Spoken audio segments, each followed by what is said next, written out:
Gender roles. Men are strong, women are nurturing. Men lead, women support. Men think, women feel. Sounds like biology, natural facts about bodies. Here's the thing. Yes, biological differences exist.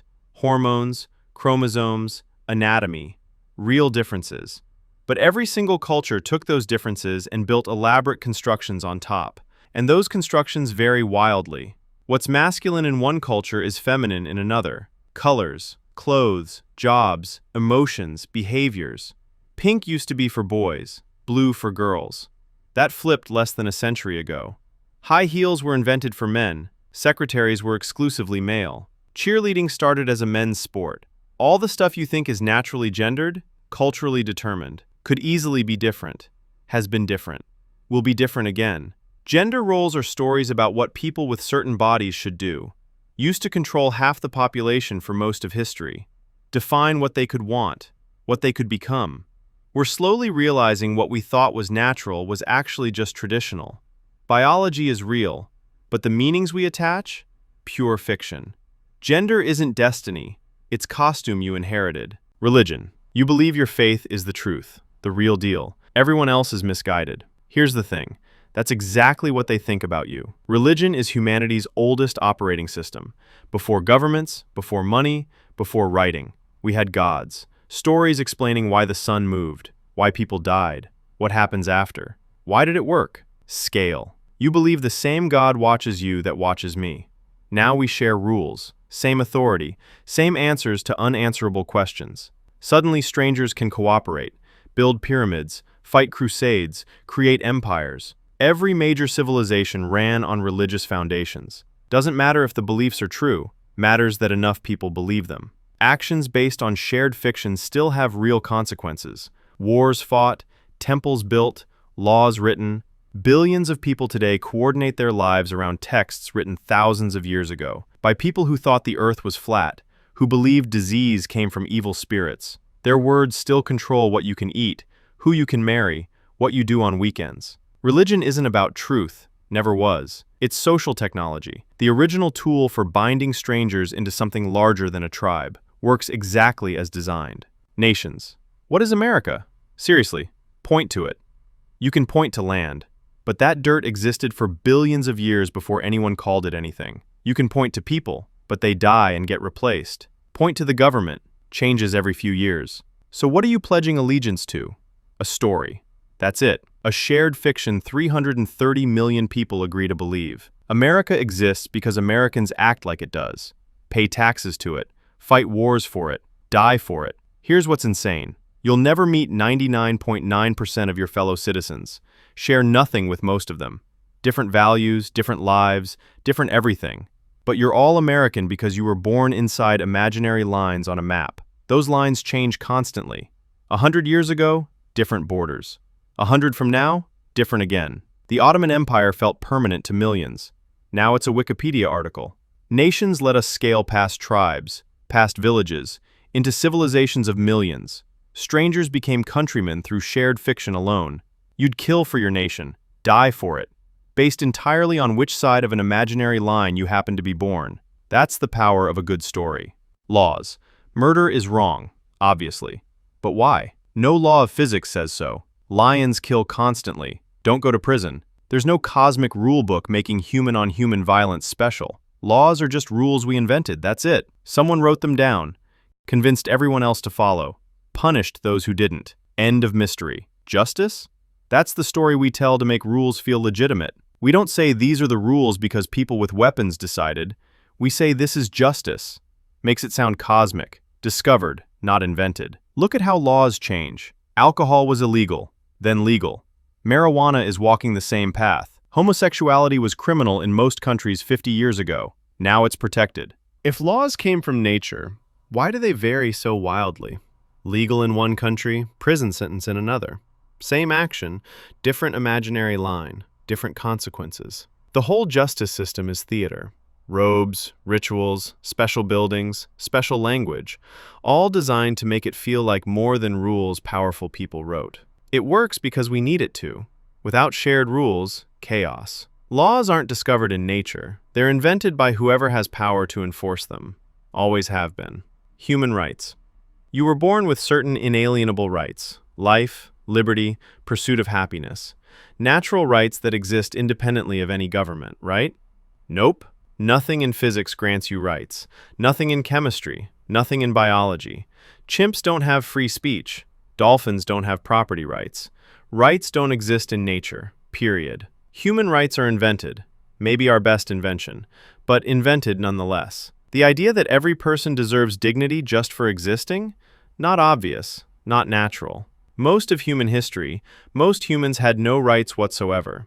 Slavery was normal. Torture was entertainment. Women were property. Children were labor. The Universal Declaration of Human Rights? Written in 1948. That's how new this is. Most of your ancestors lived and died without rights, didn't even have the concept, and huge parts of the world still ignore it. Rights exist when enough people with enough power decide to enforce them. No enforcement? No rights. That's simple. Your rights aren't guaranteed by the universe. They're guaranteed by people who chose to protect them. Constantly negotiated, constantly threatened. Stop fighting for them? They vanish. Corporations. Apple is a person, legally speaking. It owns property, signs contracts, sues people, gets sued, has more rights than most humans throughout history. But where is Apple? Point to it. Not the buildings. Those are just buildings. Not the employees. They quit and get replaced. Not Tim Cook. Apple existed before him, exists after. Apple is a legal fiction, a story written on paper that we all agree to treat as real. This story controls trillions of dollars, employs millions, shapes what you buy, watch, think. Here's the genius part. Corporations are immortal. Humans die. Companies live forever. They can do things no individual would do because no individual is responsible. Who polluted the river? The corporation did. Who evaded taxes? The corporation. Everyone shrugs. We created imaginary immortal superpersons, gave them rights, minimal accountability, then acted surprised when they took over everything. Corporations aren't real entities. They're the most powerful fiction humans ever invented. More powerful than nations now. More powerful than religions. Controlling more of your daily life than any government. And they exist nowhere except paperwork and shared belief. Political ideologies. Capitalism. Communism. Liberalism. Socialism. Feel like natural categories. Laws of how society must work. They're not. They're operating systems. Code humans wrote to organize millions of strangers, each one a story about how the world should run. Capitalism says compete freely. Best outcomes emerge from self-interest. Communism says share equally. Prevent exploitation through collective ownership. Liberalism says protect individual freedoms above all else. None of these are scientifically true. Can't prove capitalism correct. Can't prove communism wrong. They're competing visions, invented by people, in specific times and places, for specific reasons. The danger? Forgetting their inventions. Treating your ideology like natural law. That's when people start killing millions over ideas someone wrote down 200 years ago. Here's the uncomfortable part. You didn't choose your political beliefs. Not really. You absorbed them. From where you were born. When you were born. Who raised you. Someone born in 1950s Soviet Union genuinely believed communism was obviously correct. Someone born in 1980s America genuinely believes capitalism is obviously correct. Both think the other is brainwashed. Political beliefs aren't truth. They're geographic accidents. Social hierarchies. Some people are just better than others. Every society in history believed this. Kings above peasants. Brahmins above untouchables. Nobles above commoners. Masters above slaves. All made up. No gene for royalty, no biological basis for caste. Just stories powerful people told to justify being powerful. Worked for thousands of years. You think we've moved past this? Look around. Modern society has rigid hierarchies, just different vocabulary. Successful people versus losers, winners versus failures, high status versus low status. We replace divine right with meritocracy, the story that hierarchy reflects actual differences in ability. Work hard enough, rise up. Stay at the bottom, must be your fault. But zip codes predict outcomes better than test scores. The class you're born into is mostly the class you'll die in. Mobility rates are lower than we pretend. Maybe meritocracy is just the new story justifying the same old pyramid. Divine right worked for centuries. Meritocracy works now. Both accomplish the same thing. The hierarchy didn't change shape, just got a fresh coat of paint and a better PR team. Property. You own your house, your car, your land. This belongs to you. What does that even mean? In nature, possession is temporary. Animals don't own territory. They occupy it until something stronger arrives. Owning a piece of earth permanently? Pure human invention. This land existed for 4 billion years, will exist for billions more. But because of marks on paper, it's yours? Forever? Until you sell the marks to someone else? Property rights are useful fictions. They create stability, encourage investment. If anyone could take your stuff anytime, nobody would build anything.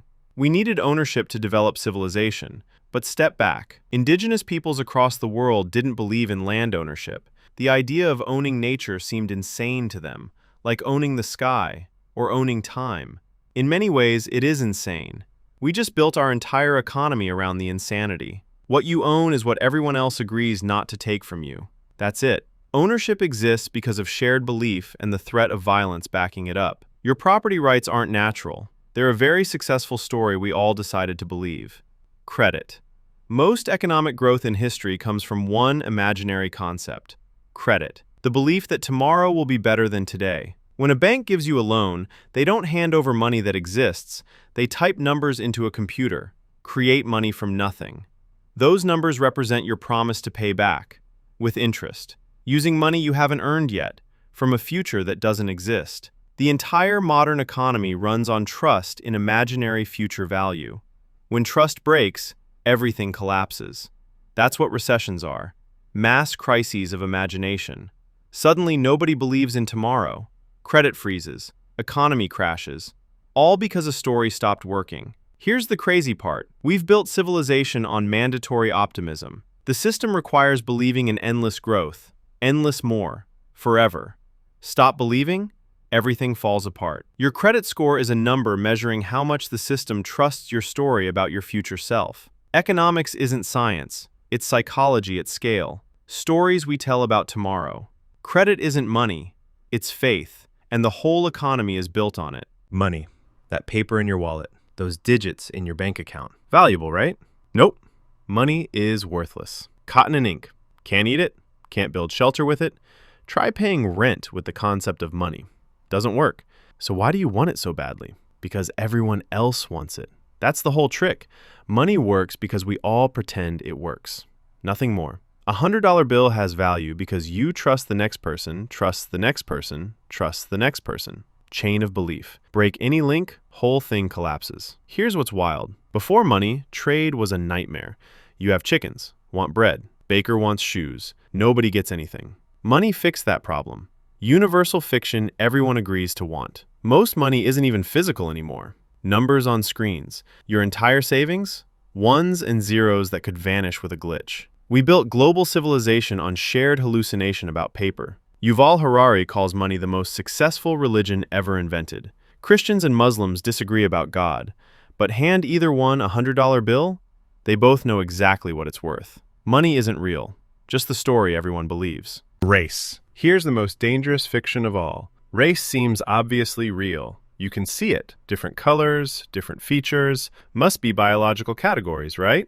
Wrong. Genetically, there's more variation within so-called races than between them. A black person from Nigeria might be more genetically similar to a white person from Norway than to a black person from South Africa. Race as we know it is about 400 years old, invented to justify colonialism and slavery. Europeans needed a story explaining why it was okay to enslave millions of Africans. Race was that story. This fiction has had devastating consequences. Hundreds of millions enslaved, killed, oppressed, segregated, discriminated against, all because of a story about skin color with zero scientific basis. The tragedy? Even though race is fictional, the effects are completely real. Centuries of racism created actual inequalities, actual trauma, actual divisions. Can't just stop believing when the entire world is organized around it. We invented a fiction. Then that fiction reshaped reality. Now we're trapped inside our own creation. Race isn't in your DNA, it's in your history books. And undoing the damage of a 400-year-old lie, That's the work of generations.